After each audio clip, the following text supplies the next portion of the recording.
Welcome back to the Football Terrace. 2-1 to Arsenal in their opening Premier League game this campaign.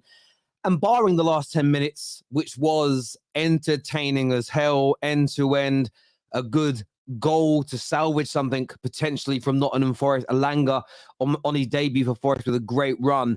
But Arsenal overall in this match, very, very comfortable indeed.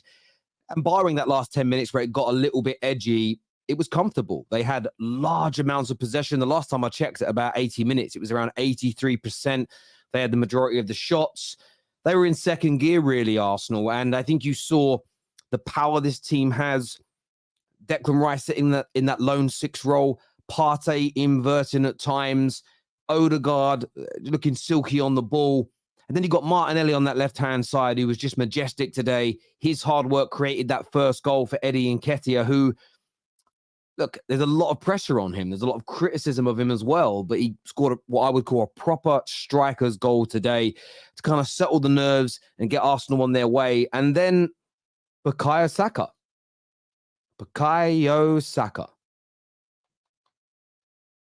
I'll come on to the goal in a minute, but Bukayo Saka, I've said it before, and I'll say it again about this kid.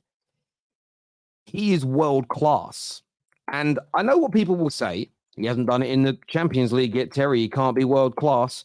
He hasn't done it for enough seasons. He can't be world class. I'll accept that challenge. But he will do it consistently. And he will do it in the Champions League. Just as I told you all, Erling Haaland would score in the Premier League. Saka is the truth. He is so damn good. It is unbelievable. His play today, the way he keeps his shape. He'll cut inside when he needs to. He'll hug the touchline at the right stages of the game to give his team the space and the movement that they need. His creativity is excellent. He scares the living daylights out of his fullbacks. And he also helps out massively from a defensive point of view. The amount of times he gets back, covers space, helps out the fullback is invaluable. Invaluable to Arsenal. It's almost priceless. You need it.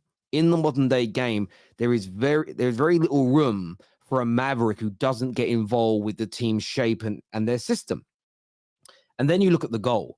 How many times now have we seen Bukayo Saka cut in on that left foot and bend that shot into the top corner? We've seen him do it against multiple teams. I remember him doing it against my club, Man United, last year. And I'm sure many of you watching that support a rival club will see the same thing. And look, he gets his goal scoring underway this season. Arsenal set the tone. They respond to Man City early. They get the important 3 points. And I think what's really concerning for rivals about this Arsenal team is just like City, they've got gears to go up yet. There were times today where they were taking it easy. Their foot was somewhat off the gas. They probably should have gone and got that third goal, because then a consolation goal wouldn't have changed any element of the game.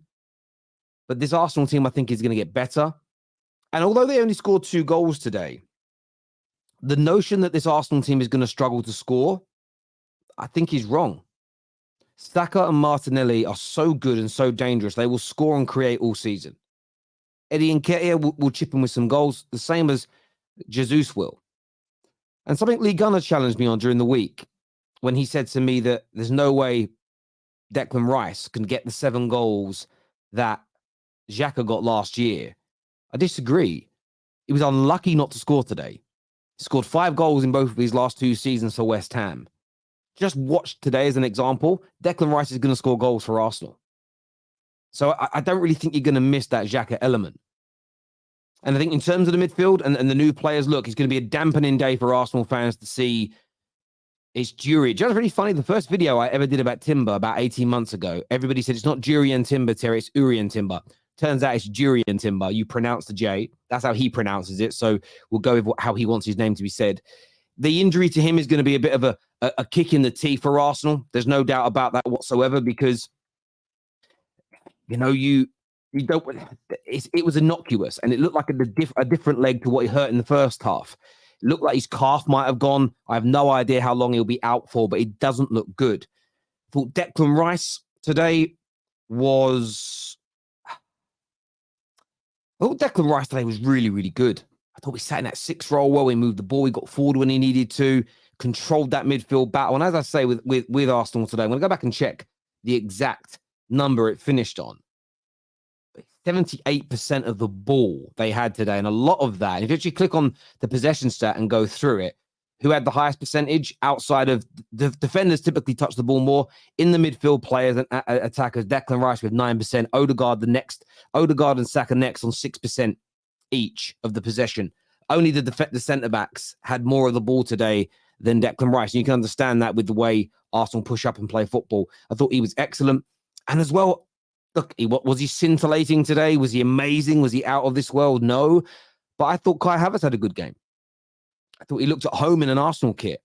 And do you know what's really interesting? Rivals are never going to let him off. But what you're going to get is this. When he played for Chelsea, he had to be the match winner. He had to be the star. And when he wasn't, that protrudes hugely. Today, he was good. 6.5, 7 out of 10. He was good. But because Martinelli was brilliant, Nketiah was great, Saka was amazing, Rice was brilliant, White and Saliba at the back were excellent too. Because you've got all these other players performing, no Arsenal fan's going to get on at Kai Havertz for just doing well. When nobody else is performing and you're a star player, good isn't good enough. But it can be on days like today, and he's got a lot more areas to grow. But I thought he slipped in seamlessly today to this Arsenal team, who for me, a little slow to begin with. Then they started to purr, took their foot off the gas, and look, conceded a goal against the run of play. Yes, it could have been a draw, but the team that nearly scored and the team that dominated after that goal from Forest was Arsenal. And as I say, I think they're still in first gear. This Arsenal team has got another level to go to, in my opinion. And it's why, look, I predicted them to come second. There's no evidence today to suggest that they will not challenge for this Premier League title. Tad here says, I saw it different, Terry. Arsenal looked poor, is what Tad Bakes has got to say. Listen, if you think that, explain to me what you think was poor and where you think they can improve, my friend. I'd love to know. Terry, it wasn't easy. Arsenal were not good in the second half. A better team or Elanga and the striker starts, Forest would equalize and or win. See, where I disagree, as soon as that goal went in and Arsenal went up a gear, as soon as they went up a gear, they look dangerous. Now, one thing Arsenal shouldn't do, Arsenal don't need to play at 100 miles an hour for 90 minutes a game. You do that, you get to about the end of March and you burn out. Sometimes you need to go through these moments where you get yourself ahead and then you play. The amount of times as a kid I'd watch Man United would be 2-0 up and then I'd get annoyed that we weren't trying to get 3, 4, 5, 6 and play at electric pace. And my dad used to look at me and say, what are you talking about, son? You can't burn yourself out. It's a marathon, not a sprint. So I wouldn't deep it too much if I was you. This is tactical. We dominated for 70 minutes, then let them in. Saka's goal. Yeah, Saka's goal was outstanding. It really was. Terry, don't you see the same things as last year? Arsenal are too emotional.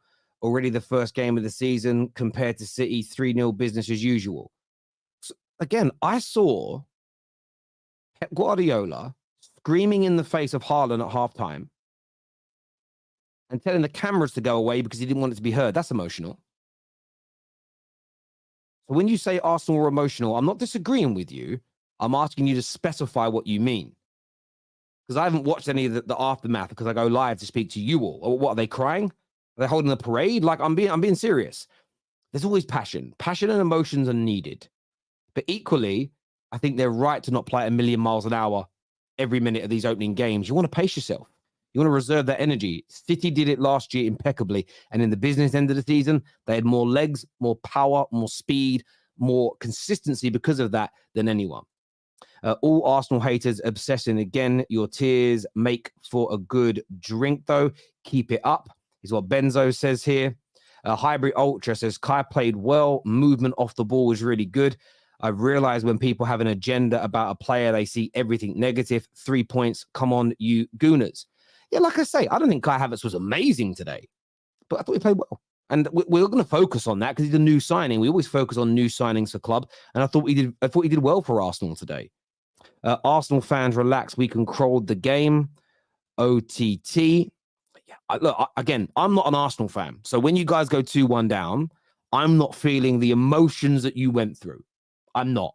Because in the cold, hard light of day, I don't care who wins, lose, or draws unless Man United are playing or if it impacts my team. But I thought it was quite comfortable. I really thought it was comfortable for you. Sarah Flowers here, one of our new members, says it's the first game of the season. Main thing is a win, rivals starting already. Now we had better rotation. Pep is a beast. He had very good rotation because you had a deeper squad than Arsenal. But listen, people said that City started poorly last season. You didn't. You won 8 of your opening 10 games. 8. It was on par with all your other starts in the Premier League under Pep in terms of average points after 10 games. But you weren't, you fooled us all. We all learned again as fans. You were playing not in your top gear. And it was almost, in my opinion, a tactic, reserving that energy for later on in the season. Got to do it. Simp here says agenda against Arsenal. Then this one is Terry twerking as usual. But look what I said about City last night. Same thing. Did it in second gear. Yes, they won 3-0. But Burnley had a lot of chances to score in the first half and good openings. If they'd have taken them, I would have said the same thing. I don't think they were in any danger. FSG out says every team is emotional. I agree with you 110% on that. Manny here says, from minute 1, I felt the pressure. Long season to go. Hopefully Timber is okay. Kai did all right. But with a low block inside, you need Trossard to start. I get that, but again, I didn't think you struggled breaking them down. And I just feel that in the second half, you were going through the motions. You were just taking it easy. And I understand why that was frustrating. Look, as a fan, I want Man United to win every game 4-5-6-0. But that isn't how football always is. You know, last year, City would get 2-0 up, 60, 70 minutes, boom, off goes Haaland. Rest him, save him. It's important. Alex here says, well done to Arsenal. A win is a win. Good possession, and there is some positives. Far Larson here says, Terry, just stop gaslighting. We all saw the game. Rice lacked technical ability. Man United will smash Arsenal. Again, when you say Rice lacks technical ability, do you mean you don't like how he looks technically? Is that what that means? Because I'll tell you something, away from football, everyone knows I've got a little thing for Beyonce.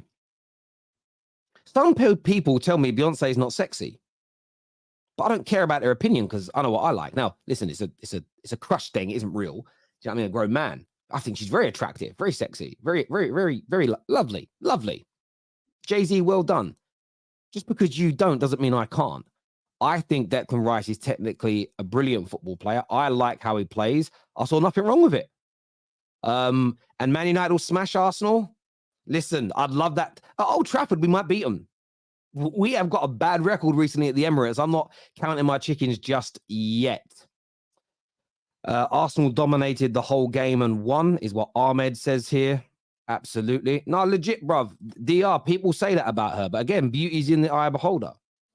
Let's have a little look here at some more of these comments. Listen, us Arsenal fans should know we are all going to pull at straws and make us look worse than we really are. I get you there. There was a comment I wanted to read. So why not mention Forest chances, Terry? Not biased. Well, I already mentioned the goal. I don't know if you were tuning in. The only time in the whole game that I would look at as an Arsenal fan and go, problem there, would be the opening few minutes when Johnson had the opportunity and chance. And it was a mistake. It was a positional mistake with Saliba playing on that left-hand side. And that would probably be the only thing that I would look at as a gooner today and go, worried about that. Even the goal you conceded, it was a counter-attack goal. All the best teams in the world concede them every now and then, but your response to the goal was perfect. You became the aggressor. You didn't let them have any more opportunities. Yes, the crowd got up and the crowd got a bit anxious, but other than that, it is what it is. Outside of that, I didn't think they did very much at all, Forest, today, personally, with their 21% of the ball. You know, they looked a bit more dangerous when they brought on the counter-attackers and speed at the end, but that was it. That was it. If Timber wasn't injured, Forest wouldn't have scored. Potentially, yeah. But they did. Terry, don't read much into it when we say you're twerking for Arsenal. I don't. Honestly, I finished the stream. and I carry on with my life. Victor here actually says, I'm worried about the Timber injury. Yeah, I get that. And I understand why you would worry about it. It makes sense to be concerned because it didn't look good. And those innocuous injuries can often be bad. But let's wait and see what's said. We've got a panel for you to come out. We've got Devon all the way from the States, Atlanta coming on, Gunner Souls. We've got Brandon. And we've got a new face as well. And I'm not too sure what his actual name is. Can't read it here. Nathan is joining us on the show as well to have his say as a gooner. If you want to phone in, we're going to do far more phone-ins this year on the full fan highlight shows. I'm going to put that into the live comments section now. Please make sure like buttons are hit. Please make sure you are subscribing to the Terrace as well. Let me pin that live comment in as well once I put that in, just so anybody new comes, they can phone in and have their say. Turn your cameras on, though, or let us know your real names, and we'll try and get you on. Use the private chat when you come into StreamYard if you want to tell us like what you're here to say. That'll help us get you in, because often we have more callers and we can actually get on for these things as well. So I've pinned that live comment up. It's time to bring my panel out on the show today. I'm waiting to click one button to do it. Here it is. Let's do it now. Let's go.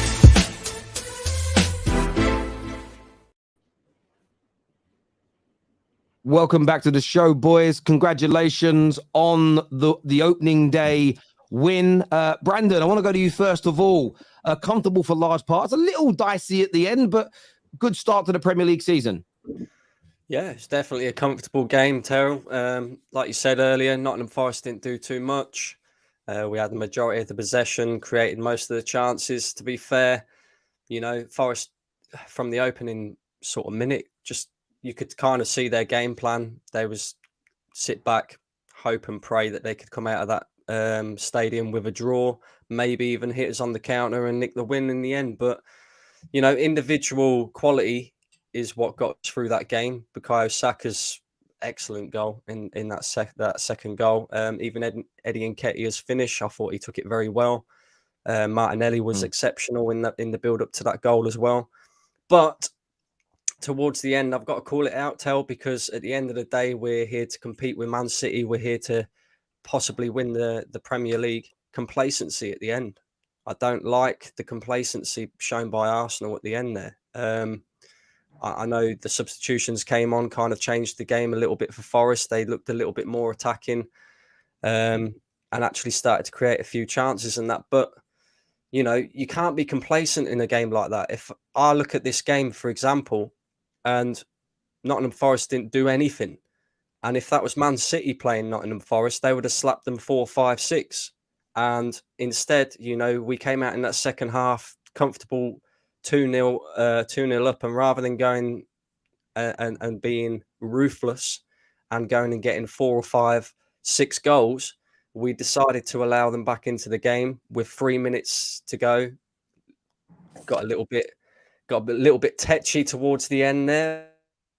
And let's be honest, if it was a better side, then maybe, you know, we'd be walking out of there with just a draw today. So, you know, I don't want to see that sort of complacency from Arsenal again. Simple as that. You know, Nottingham Forest, we should be beating them 4-5-0. I'm expecting Nottingham Forest to be one of the teams fighting against relegation this season. And it's an easy enough fixture for us to, you know, come out of that. We see Manchester City yesterday beat Burnley comfortably, you know, walk in the park. And it was a walk in the park for Arsenal the majority of the game. But the complacency, it cannot continue on like that. And I'm hoping Mikel Arteta gets into him about that. I hear you on that. Gunner Souls, do you agree with what Brandon's saying there? Comfortable for large parts, but there needs to be a more ruthless edge and more concentration from Arsenal. 100%. I mean, any other day that could have ended up 2-2. You know, they had enough opportunities. A bit more clinical in their sort of final third, and they could have gotten that 2-2, 3-2 even. Yes, we responded well to the goal when we conceded, but we need to be awake and aware for the full 90 minutes. So, well, now 100 and maybe 10 minutes of the game. So, you know, those extra times are going to absolutely kill teams, whether it's big teams, small teams. If you have the right rotations there, that's going to be a big problem for any team. And when you saw Elanga come on, the pacing behind, us keeping the high line, us not having, you know, Gabriel in there as well, really did make a big difference with the way we wanted to attack. We got too comfortable. Again, this is Arteta's kind of this is where he needs to prove himself a little bit in terms of making the changes at the right time. I felt once Elanga came on, you've got to react to that. You've got to make a change and get someone who's naturally more right-sided, or get Ben White to become wider to cover that threat. And that's the only reason I feel like they did go and end up scoring. And I get it, counter attacks happen. You know, when you're defending when you're on the attacking phase of these set pieces, you're vulnerable to attacks. But at the same time, we need Arteta to be aware of these changes and think, okay, we need to change the shape a little bit. We need to go a bit more defensive to cover for certain changes. Because like, you know, Brandon said, when you come across a bigger teams with bigger depth, especially in the Champions League, you've got to be, as much as you've got to be proactive, you've got to be reactive to changes as well. Because when you look at someone like, let's say, Bayern Munich, they could be taking Leroy Sané off and bringing Coleman on. That's fresh legs. That's going to be pacing behind, and you've got to be able to react to that. So for me, look, it's the first game of the season. We did win the game at the end of the day. We did look comfortable. We did what we needed to do. But we need to, especially, you know, with Man City doing what they did, comfortable 3-0. I don't think it was as comfortable as people think. If, again, Burnley have a clinical striker, they could have easily taken the lead in that game as well. There were a few early opportunities there. So Yeah. I think both teams are showing a little bit signs of vulnerability. But again, this is why we call these two the best teams in England, because even despite those little fears, they're still getting the 3 points and they're still getting the game over the line. So at the end of the day, I'm happy we got the 3 points.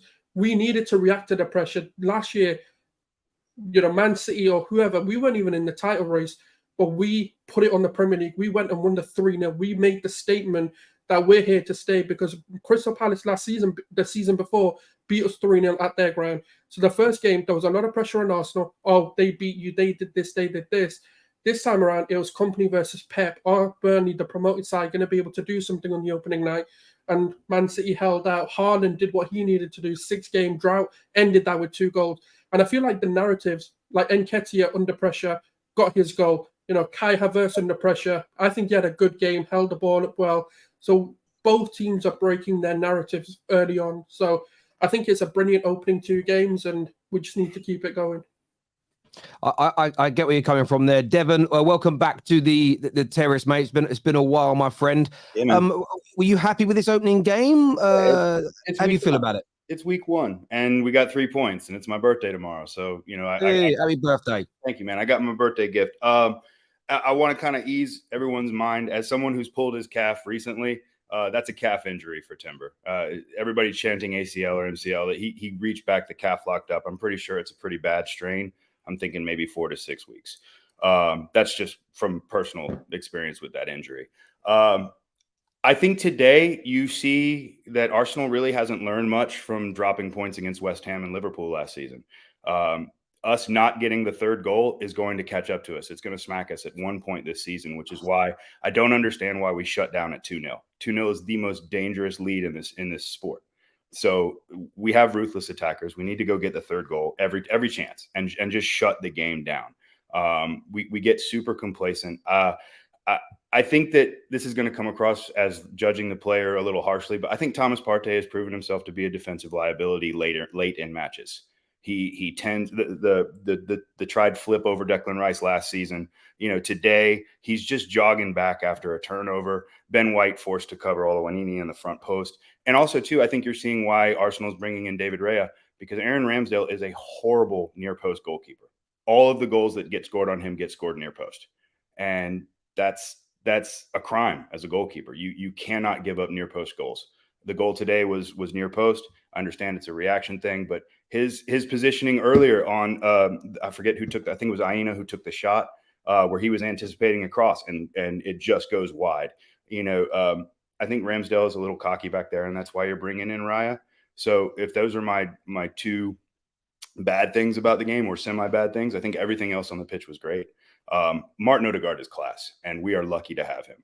Bukayo Saka, worldy of a goal, but my player of the match is the guy that just controls the engine for this team, and that's Martin Odegaard. I think that he's world class and one of the best, you know, creative midfielders on the planet. Other than that, you know, like I said, it's week 1, it's 3 points. Yes, you should be beating Forest by more, but like, you know, I would have been happy with 3-0. I hate giving up goals at home and not having clean sheets, because we know goal differential can be something, but it's 3 points. It's week 1. Hopefully Timber's injury is not that serious and we can get him back pretty quickly. But all in all, I'm pretty satisfied. I hear you on that, and I think you're right. Week 1, 3 points is probably what matters more than anything else.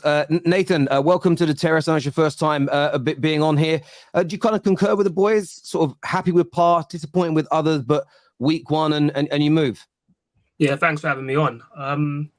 I thought it was a game of two halves, really, in terms of performance. I was really happy with the first half. We controlled the game. We weren't making risky passes. We took our time. And there was an element of City to it in that regards. And then in the second half, it kind of dropped off. I felt we were a bit more careless, and we saw kind of little patterns from that last season coming in, and that seemed to kind of creep in towards the end of the game. And as we lost that control, they got their counter, scored their goal, and it was disappointing in that regards. But I also saw teething issues yesterday with City. I didn't see the best City, and we've seen that historically. So last season, we started fast and then we tailed off. So I'm not really too fussed as long as when it's, the crunch time, we're in the best position, best form to kind of go on and compete and actually challenge for that league. Yeah, I hear where you're coming from, mate. I do. And it's always a hard one when the opening day of the season, unless you're playing a rival. Or if you're away at Newcastle and 1-2-1, I think there'd be a very different feeling. I want to go to some of these super chats and get your reactions to it, boys. We're going to get young Samuel on in a minute. We've got some of the boys backstage as well. Arsenal fans, okay, already done that one. It's the first game, guys. We will improve. I think everyone's pretty much alluded to that. I get all my vitamins from the tears of rivals, is what Arteta's muse has got to say here. From minute 1, I felt that I've already done that one as well. Sorry. Man trying to banter after a win. Shameless is what Mr. Mad Hatter says. -2 goal difference. Well, no, +1 goal difference is. I think he's talking about to City. Right. Yeah, I mean, I wouldn't deep that at this stage. I wouldn't deep it after one game, bro. Week 1. Rivals are thirsty. They're bantering us for winning. I told everyone the banter era has gone too crazy, and you're going to start seeing community notes on it soon as well because it's gone far. NF tactics were clear. What does NF mean? Nottingham Forest. Yeah, of course. Nottingham Forest tactics were clear. Defend for 80 minutes and start playing in the last 10. That's why Arteta went without Gabriel Magalhaes. Gabriel until Nottingham Forest decided to play. It's interesting as well because I know goals change games, but as you said, you're right, Souls. If City had conceded one of those chances yesterday, the game would have looked different. And I think as well, did you see a pass that Elanga made 2 minutes after the goal? Easy pass out to the left. That's normally how Elanga passes. It was just a fluke. This time he squared it right. Like if Elanga was in that position again 10 times, he'd miss his man. For me, Arsenal was in low gear because that last season they started strongly. What happened in the end? I personally agree with that, but that's only because me and Jess were actually talking about that the other day, and she was like, "I think we're going to start a lot slower this season, win, but start a lot slower for this reason." So, can I say something on that? Can I say something on that? So basically, you've got a situation where the team is in complete control. At one point, we had, I think it was 80% of the ball, and it's just really difficult to maintain that when a team has played. I swore I was watching a Mourinho style low block, park the bus team. There was at one point where Johnson was 20 yards behind the midfield stripe, playing 11 behind the midfield stripe. That's hard to break down. You can only pass back and forth for so long before your players are going to have some kind of mental lapse. And when they do, a quick counter can rip you apart, especially when all of our team is right at that midfield stripe. There's no offside on that side of the ball. So, we were easily countered. They scored. It's a defensive lapse off of a turnover. Those are going to happen when you have 9/10 of the possession of the ball. So we need to be more ruthless, and that's what I want to see out of Arsenal is put shots on goal, take chances like Saka did, take chances like Nketiah did, take chances like Declan Rice did. Matt Turner made an amazing save. Otherwise, that is 3-0. So as long as we're more ruthless and don't have those switch off moments, I think we'll be fine. But the criticism in week 1 is so overblown, and we do live in the engagement area where X or Twitter or Sheeter or whatever you're calling it now is paying for engagements. So get ready for the the poop talking merchants to be out in force. Mate, it's with people. I've seen people go, I don't have enough impressions yet. And I've seen a guy I follow, legit. His tweets have changed in the last week since he said he couldn't earn money from tweets. The way he's tweeting now, like, you've never tweeted like that before. He's using words I've never seen him use. I'm like, yeah, people are pulling their pants down. I'm gonna go back to the super chat in a minute. Young Samuel's here. He was obviously at the Emirates Stadium today. You right, mate? Yeah, Terry, you know what? The first half was like last season where we were absolutely brilliant. You know, dominated the game. Forest couldn't get near us. And the first half showed why we were one of the best teams in the league, if not one of the best teams in Europe, and why we should be considered contenders. Second half, Terry, it was quite obvious to tell we took the foot off the gas. You know, as someone mentioned the super chat earlier, last season the player was like, we went 150% throughout the first half of the season. Maybe that's lingering in the minds a bit, you know, like not to go full energy, but it's just complacency today. If you weren't complacent, a 4-0, 5-0 win today, Terry. Obviously, as of right now, I'm being a bit reactionary, but the goal difference, yes, I know it's early in the season, but we're 2 down on City. But as you said, as long as you got the 3 points, you got the 3 points. As to Timber as well, it does not look good. It was a non-contact injury from what I saw, where no one was around him and he just went down. So hopefully, at best, he can only miss the Crystal Palace game. He got kicked at the end of the first half, bro. He got kicked at the end of the first half when he got his yellow card. So I didn't see the kick. So you guys saw it better than me, but it's harder when you're at the game. You don't see everything when you're at the game. Yeah. But also, I want to give a shout out to Martinelli and Saka, not for their attacking play, but defensively. You know, every time Forest got in the attack, they were running, tracking down, tracking back, tracking the ball down and win the possession back. And I just want to see the distance covered by those two today. And to win league titles, you need those two players. You need these type of players where they're willing to put the body in line and run to the ground to get the win. But I'll see you soon, Terry. Yeah, all right, bro. Take care. Enjoy your day, young Samuel. It's weird seeing these young'uns that come on the show suddenly start growing up and looking older. I remember when he called in when he was like 15, 16. He looks like a young man now. But it's been like 4 or 5 years since we've been doing this. So, yes, people get older. Super chat here says, Timber is the best buy for Arsenal this summer. Hope he is back soon. First half, good. Second half, utter crap. When Timber dropped, Havertz is crap. That's from the 7-inch destroyer. Is that even big enough to destroy? I don't know. Maybe girth is probably more important than the length. But the point I'm making is, I don't know. It's his username. Kai Havertz today, boys. I want to go to you first, Nathan, on this. Was he crap today, Kai Havertz? I wouldn't say he was crap. I think he was average. I think there's this whole thing about Kai Havertz where we're all going to judge him of what he's done at Chelsea and how bad he was at Chelsea. And I feel like every single game, where there's fail comps being made at every mistake he does, or MLS challenges, things that are irrelevant. So for me, I'm just trying to be objective. I'm trying to give him a fair opportunity to kind of show us what he can do. And I'll judge him based on what he's done in an Arsenal shirt as opposed to what he does or what he had done in a Chelsea shirt. And I feel like everyone's kind of holding on to that Chelsea flop kind of stigma that he's been signed with, and I don't think that's going to be beneficial to us in any shape or form. So today he had good moments or decent moments. He didn't do anything exceptional. He wasn't a standout, but he needs to grow, and we need to see more from him. And that should be the expectation of a 65 million player and a player that's coming to improve us, to help us compete for a title. That has to be the minimum expectation, that he becomes an integral part to the squad or somebody that actually adds something, whether that be off the bench or the games where he's asked to start. I have to massively disagree with everything that was said, because one thing that the thing is the nuances in football that people don't look at. Movement off the ball is the key to opening low blocks. What Havertz does and the positions he finds himself in draw defenders out, giving other players the ability to find space. And that's what Havertz is going to do time and time again by going in between the lines and drawing centre-backs out. The only problem with Havertz is people don't see him as a threat yet. That's the one thing he needs to change. He needs to maybe get that goal, maybe get a couple of goals under his belt, and teams are going to start looking at him the same way they look at Trossard, the same way they look at Nketiah, the same way they look at someone like Martinelli. The problem is, because of the Chelsea perception of him not being able to score like over 10 goals a season for the past 3 seasons, is why defenders are probably not looking at him.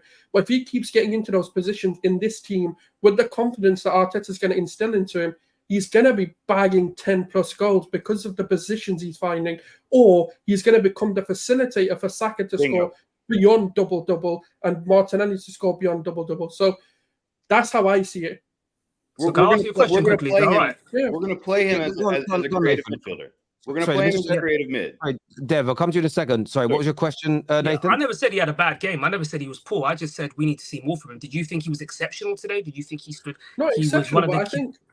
Because I just thought he had an average game, which is he's done what the game needed, but he didn't do anything that made us take note of him as being a standout performer in that, as if say he was an older guard, for instance, today. I thought he did okay. But that's not his job. I feel like when this is the problem, like the same way when Havertz was brought in or Kudus comes in or anyone, people are going to expect them to do what Granit Xhaka was doing. What you've got to understand is players are different. 65 million souls, yes. It doesn't matter. Who cares? He can cost 500 million for all I care. If Arteta's asking him to do a job, he's got to do that job. And that's what Arteta wants from 65 million. It doesn't matter what we want. We as fans do not dictate how this team plays. It's Arteta. And what Havertz is doing is exactly what Arteta expects of him.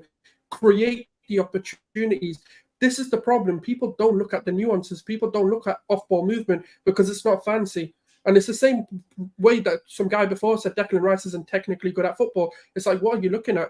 So everyone's going to look at football in a different way. Arteta expects the off-ball movement to be there. Havertz, even against Man City, was the reason why we broke their deadlock of keeping the possession. He was the one who went in and made the tackle on Ruben Diaz, and that broke their pattern. And that's what you're going to see from Havertz. He's not going to be the guy that's going to take the starlight.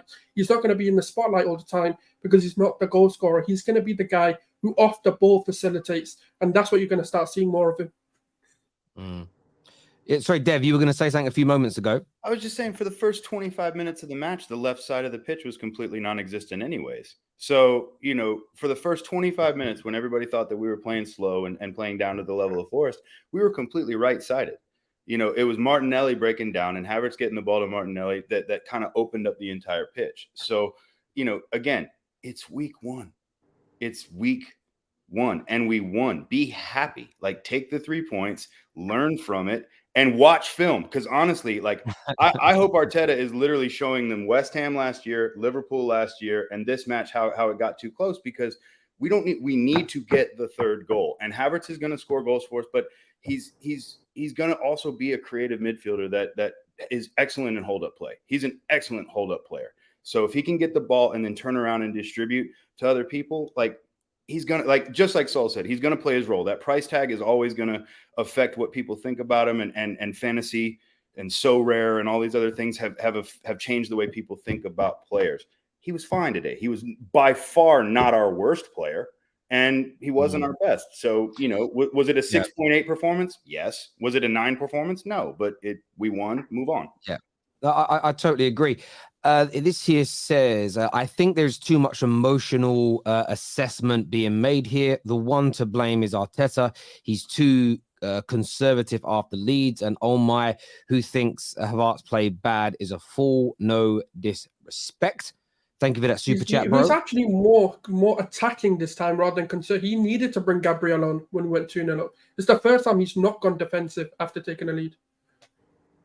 I hear you. This here says Partey gets turned too easily on the counter and leaves the right exposed. Happened at City and happened a few times near the end today. But that's probably why you just got to kill these games. Well, I was actually watching it. Up until that goal, I was sitting and thinking, you could probably do this in so many games this season where you start with Partey as a right back on the screen, but he inverts into the middle.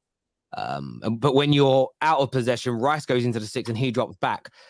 As long as you kill teams off, I think you can do this, especially against that bottom 6, bottom 7 teams at home. I think you've got no problem with doing that, really. I'm asking everyone to like... Sorry, I'm not asking everyone to like Havertz. I don't either, but I don't make emotional assessments. He could have had 2 assists today easily. It's also very, very true indeed. In terms of Declan Rice, Brandon, what did you make of his performance today? Very close to scoring, controlled the midfield. He had pretty much 80% of the ball in that game. What was your thoughts on Rice's debut at the Emirates? He looked very comfortable, Tel. You can tell as well now that he's starting to take on that implementation that we was hoping to see, him pushing a bit further forward, maybe to having a few shots on goal, creating a few chances and that. And he's showing now that he, kind of starting to understand his role at Arsenal now. So, yeah, I thought he had a very good game as well. Yeah, that's about all you can really say about Declan Rice, to be fair. I mean, at the end of the day, it's Nottingham Forest, you know what I mean? It's not like we played any world beaters today. So I think to be judging Kai Havertz is wrong, to be judging him on this game, either way, whether you say he's good or whether you say he's bad, because at the end of the day, we need to see what he's like after, maybe judge him after 10 games and maybe judge these players after 10 games, see how they perform. But today, it's Nottingham Forest. They're a team that are going to be in a relegation fight this season. So, you expect performances from players. So, I expect £105 million Declan Rice to run the midfield. I expect a £65 million Kai Havertz to almost come up with 2 assists. You know what I mean? It's not like it's like against Real Madrid or something like that. No, I understand. Yeah, but to counter that, £6 million Gabriel Martinelli is one of the best left wingers in the game right now. 100%. So the price tag doesn't really equate to the player. I mean, we got Martinelli for nothing. We got Gabriel Magalhaes for what, 30 million? How much did we pay for William Saliba? How much does Saka cost? Hey, no, I mean, listen, on Saka as well today. I mean, again, for me, there is an English bias in this because I get to at least 5 or 6 times a year, maybe a bit more. I get to be a Saka fan when he plays for my country. But I just thought he was brilliant again today, and the goal was just out of this world. Yeah. Can I just say something as well, though, right? And I don't want to be negative, but you're gonna be. Take a look at our bench today, guys. Are you still not worried about our bench in terms of us being able to go the whole season competing? Because I looked at that bench today, right? We've only got, up until Timber's injury today, we've only got Gabriel Jesus and Zinchenko out injured. So they're the only 2 players out injured. And our bench looks weak. Like, apart from Trossard, there wasn't really a player that was screaming out to me that could come on and actually change that game today. Now we've got an injury to Timber. And we've got Tomiyasu to come in. We've got Gabriel. That position there is covered. But for example, when you're playing more games this season, and we're going to be playing Champions League as well, we're going to be playing our strongest lineup in most weeks. Twice a week in both of them competitions. It's inevitable you're going to pick up more injuries. So in the end, some of these bench players are going to be relied upon. And I just look at our bench and I don't know. Like Fabio Vieira, really? Jorginho, he did okay. He'll do okay. He'll do a job, I suppose. But then when you look at the striker's position, I don't know. I really don't know. There are only 3 players on this team that are irreplaceable, and that's Odegaard, Saka, and Saliba. So those 3 players are the key to this season. Where we need cover is for Bukayo Saka. Leandro Trossard can cover Gabriel Jesus. Obviously, Eddie Nketiah can cover Gabriel Jesus. Trossard can also cover Martinelli.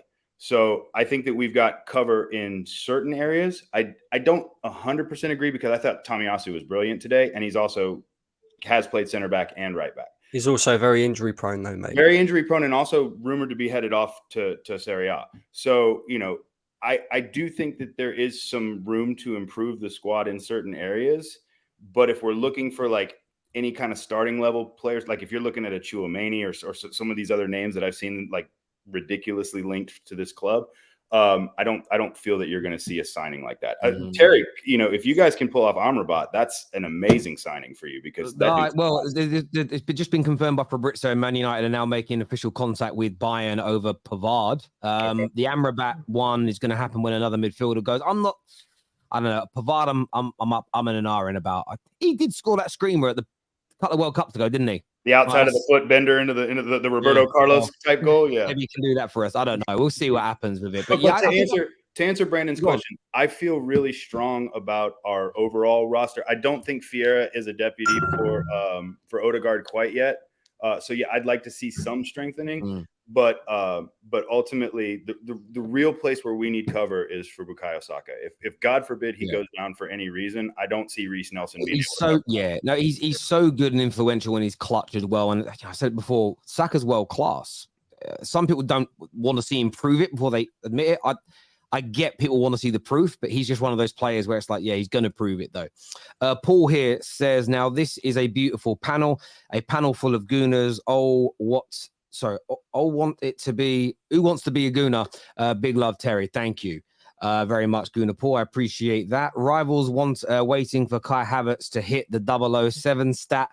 Of course. I saw people doing that to players in pre-season. It's got obsessive. I'd love to come on sometime because these Arsenal fans who never played bug me with their analysis. Big up the stream. Links in the description. Call in, bro. We're going to take some calls in a minute, actually. This here says, I actually can't read that. Something fuckery, yeah, talk. Dog. Does that say? I don't know what that means. Like, I understand the words, but I don't know what it means altogether. Maybe someone else does. Maybe I'm too old for that. Do you know what I'm saying? But he was doing the same thing at Chelsea. Lots of off the ball runs, always in the right positions, but he didn't make them count. We had it for 3 years. You'll see, is what Sesko says. Why Chelsea fans so salty? I'm just, it's like same with Mount. Like, they're just sitting there, and every time they're just making comps and they're just preying on a downfall. And it's like, look, he's left your club. You're happy. Move on. I don't get this obsession with finishing 12th Havertz. will wreck a lot of men. You know what I'm saying? Finishing 12th while spending £600 million will wreck a lot of people's. But they didn't want them 2 players at their clubs either. Like, they were happy to get rid. So, like, it's no longer your concern. So I'm just kind of confused. I see too many salty Chelsea fans about Havertz and Mount, and it just confuses me because it's like. Well, some of them are awake at 3:30 in the morning watching the games to put comps together. And then Havertz obviously scored and ruined that. So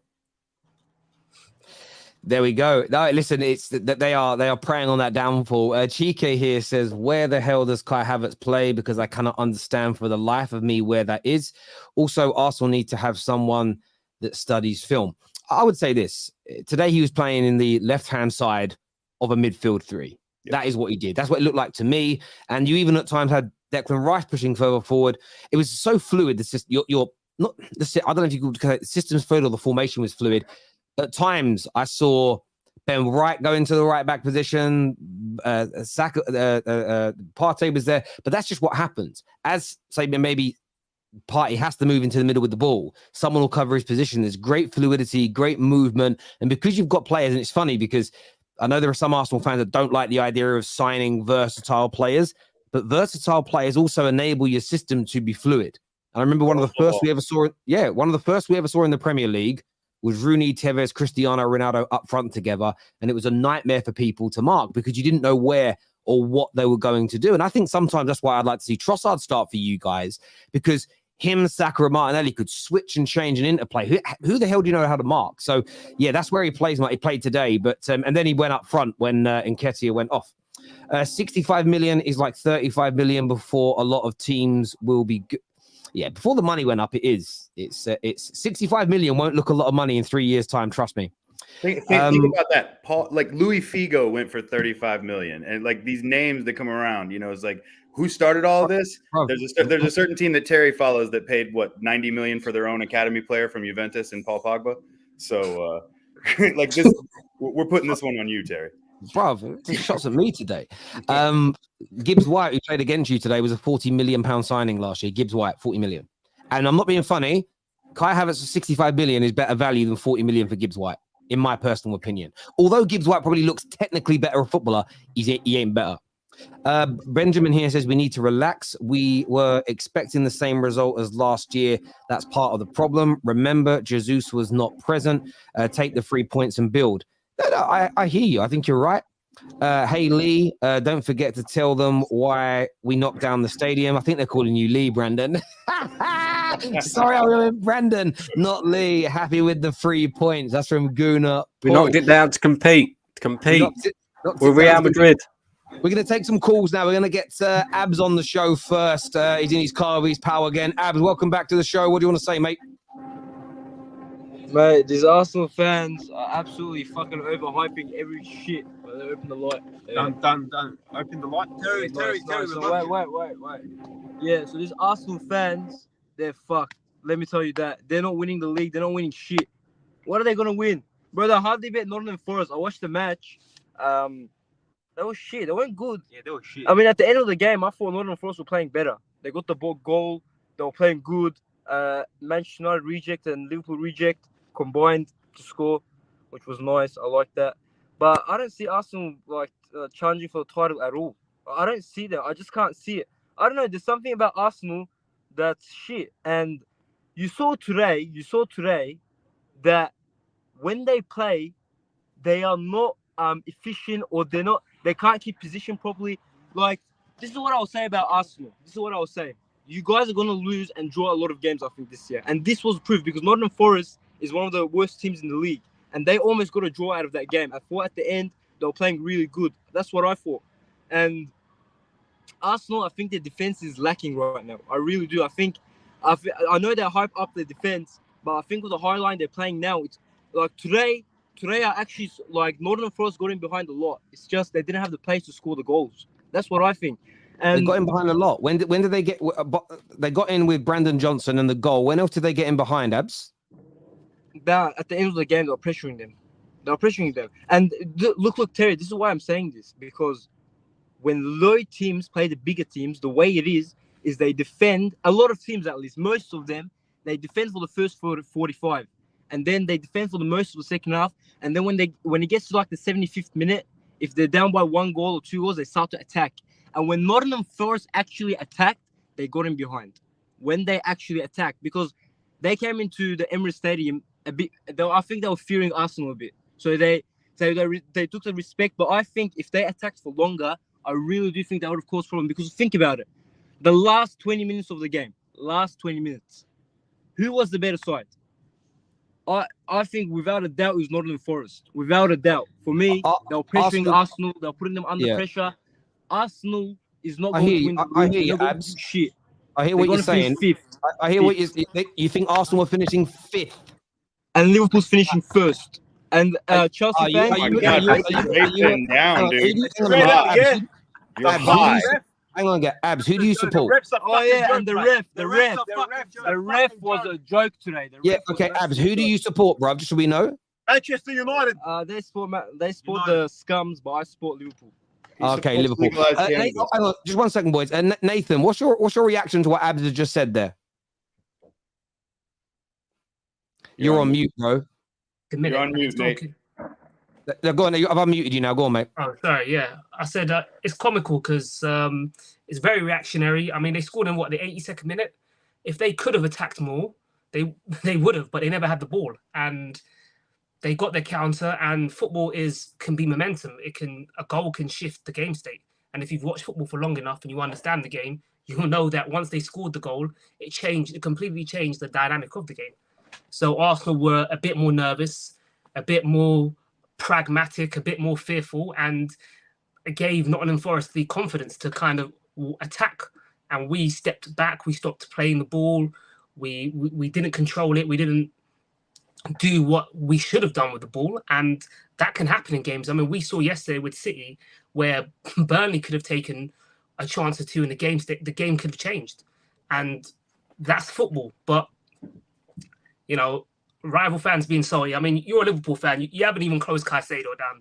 I don't think you should be concerned about 3 points that we've managed to get, and that's what it's about. It's about getting the points on the board and doing that week by week, and working our way to winning the title. That's the aim. So I'm happy with it. That's all I care about, to be fair. I hear what you're saying. There's a super chat here for Abs that says Nick Kyrgios is chatting crap. It's actually quite funny. Stay off the streets. Hairlines will be insulted. Right. Okay. Right. I want to respond to him. Yeah, go on. Keep. Do me a favor though. Keep the swearing down a little bit, please. Thank you. Yeah. Right, no worries. Don't worry about that. Okay. Let me respond to him. I've been analyzing football for a long time. One thing I've noticed in football is the end of the season form is always proportional to how you start the season. And I don't know if you guys realize that, but every time, like when you end the season in a good way, you usually start it in a good way. I think Arsenal got found out last season. Towards the end, everyone goes they bottled it. I don't think it was really bottling it. Think about the season they had. at the first half of the season, they were destroying teams, and I'll give it to them. Well done, you're destroying teams. But remember the second half, the last 19 games. You got like 52 points in the first half. But what happened in that second half was you got found out. And it happened to even us as Liverpool, Jurgen Klopp. We got found out, and then we had to change the system, right? When we went for the quad. The season before that, we finished third, and we were very bad. We lost 6 games in a row. But then what happened was in that season, we ended the season well. And then we started the season well as well. But Arsenal, I feel like they got found out, and I feel like Arteta hasn't made the adjustments to go through this season. And why I say that is, I think Havertz, he's not a good player. Fact. Let's be honest. Today, every time he got the ball, he has a chance, or he can make a pass. He failed. He flopped. Fucking failed, mate. He failed every single time. He failed. Let's be honest. Kai Havertz every single time today. Every time he got on the ball, he failed. He flopped. He couldn't get the good pass, or he couldn't get the good shot, or whatever it was. And I think this Arsenal team, I think it's overhyped. I really do think it's overhyped. 70 million for a flop. So by your logic, like hold last on. season. By your Yeah. logic, yeah, the season before we competed last season, we managed to throw away top 4. So how did we then go on an unbeaten run? By your logic, because the way you end the season is how you start a season, right? That's your words, not mine. So how did we then go on and beat Crystal Palace and have the amazing start Name that we me had another last season? team. Name me another team that loses Saliba when the pressure was on, in what one happened? match and What happened when the continues pressure was on. on? What Pardon? happened when the pressure was on? Because Wait, think you haven't about it. answered my question. When- So I just asked you. You What? said that how you I'm end the gonna season is answer how it. you start a season, right? Yeah, When we I'm competed for the beating season one. last season, we had a I'm- horrible end the season before. How did your team start last season? Okay. How did your team wait. finish last season? That's different. You can have No, it's one not. good season. No, it's not. No, Wait, it's wait, not. just wait. Put the vape pen Hold down. on. Let me explain. Just give me the time. Let me explain it to you. Terry, in a you There's good a hell way. lot of talking, bro. It's all blah, blah, blah, blah, blah. Just wait. Just wait. Nah, these Arsenal fans are really, really getting on my nerves because let me just The feeling is mutual. brother, look, that was your first good season. It was the first time you went like that, right? And that happened to Liverpool as well. 17-18, we finished 4th, and out of nowhere, we finished the season bad as well. But we went 18-19. It was crazy, right? Your trophy gold? That's what happened with Arsenal. Is your trophy But gold? when you get to that point, the difference is when you get to that point, after that, teams start analyzing you more and more. When you're at the top, teams start analyzing you. You are the team that's watched. You are the team that's under pressure. And that's what matters. And Arsenal, since Arsenal's been there, every time they're under pressure, they flop. Let's be honest.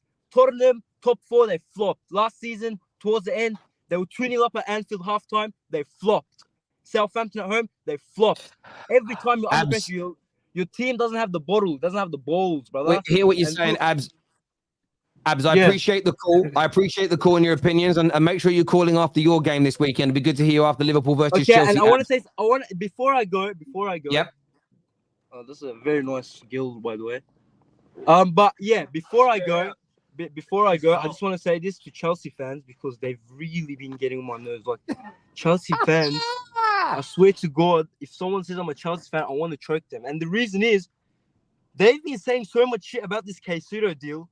They're the bigger club. Everyone prefers. Bro, you're shit. You're fucking shit. If a medical is scheduled, what does that mean if a medical is scheduled? That means the personal terms are agreed. You can't schedule a medical without the personal terms being I just agreed. want to say, though, David Ornstein has just said on camera about 10 minutes ago that Caicedo has contacted Liverpool and Klopp and said that he doesn't want to join them. He wants Chelsea. Listen, Abs, nice chatting to you, bro. We'll speak again soon, bro. Top man. Thank you, Abs. I appreciate it, mate. Thank you. We've got some more super chats to get through here. Mate, I do love Rivals. Rivals are great. Paul Fan is in the passenger side of his best friend's ride talking nonsense. That sounds like a little bit of, you remember TLC? No scrub. It's a little bit of no scrub there. Man City start slow, ended fast every season. Yeah, what about Liverpool? They ended the previous season nearly winning a quad. I know they lost their last game against Real Madrid, but all those Premier League games they won, and then last year they were awful. Yeah, it doesn't correlate. He's a very hurt Liverpool fan. They lost Van Dijk.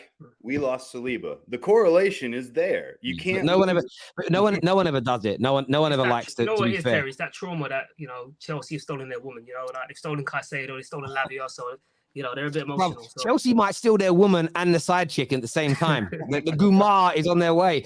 Abs, drink some water. The liquor is killing you. Is Nico Williams doing sat in the back of that car? I didn't even look at the guy in the back. I didn't know there was anyone in the back. Sorry. I know it stinks of liquor, in that car. You can tell I'm speaking to Yanks and they say liquor. I still got 10 years to match Paul's accomplishments, is what Eduardo says here. Chelsea fan here. The day got found out they lost Saliba. They got found out the day they lost Saliba, which I think echoes what Devo was saying. They've only got two, maybe three. They only got in two, maybe three times. Yeah, this idea, what he was saying, that Forest got in all the time. I don't know what game he was watching. Arsenal played well. Also, September 3rd, Højlund debut. I'm not even worried about that yet. I want to get our Wolves game out of the way first. Young fans don't remember in those days, Perez and Lundberg switched sides. Yeah, they did. Yeah, switching wingers has been a thing for decades. But everyone acts like it's a new thing. I'm sorry we can't take any more callers. We'll do more on the next Arsenal show. I'm sorry, there's like 10, 15 people waiting backstage. I'm really sorry we can't get any more people on today. Souls, Dev, Nathan, great debut on the show today. Definitely going to get you back on again, mate. Really good points, really good debate. Brandon as well that was on. Viewers, please make sure you're hitting like buttons before you leave and subscribing. We're back later today with more content for you. Terry, you are the best content creator I've watched. I appreciate that. Thanks. It's a very nice compliment from you. Until next time, people, take care. Goodbye. God bless. And we'll see you all again.